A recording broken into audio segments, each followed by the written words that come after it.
এই যে তোমরা সবাইকে লাইন দিয়ে দাঁড়িয়ে থাকতে দেখছো না, এটা হচ্ছে কি বলতো, এটা হচ্ছে ভিআইপি লাইন এই কামাখ্যা মন্দিরে পুজো দেওয়ার জন্য।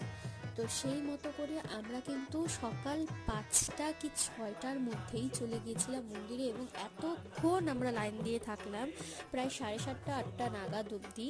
তারপর ওখান থেকে ঘোষণা করা হলো যে নাকি না আবার ঠিক 12:30টার পরে, মানে এখন আর টিকিট দেওয়া হবে না। তো আমরা আর পুজোটা দিতে পারিনি, সেই প্রতিবারের মতো নিয়ে 3 নম্বর বার আমরা গেলাম, কিন্তু আমরা কিন্তু ঠাকুরের দর্শন পেলাম না। মানে সত্যি বলে না, ঠাকুর না চাইলে হয় না।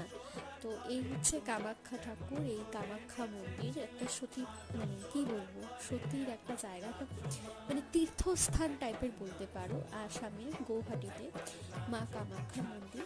আর আর ভেতরে আমরা ঠাকুর দেখেছিলাম, কিন্তু সেখানে ক্যামেরা মানে করার সুযোগ ছিল না, তাই আমি কোনো কিছু ভিডিও করতে পারিনি।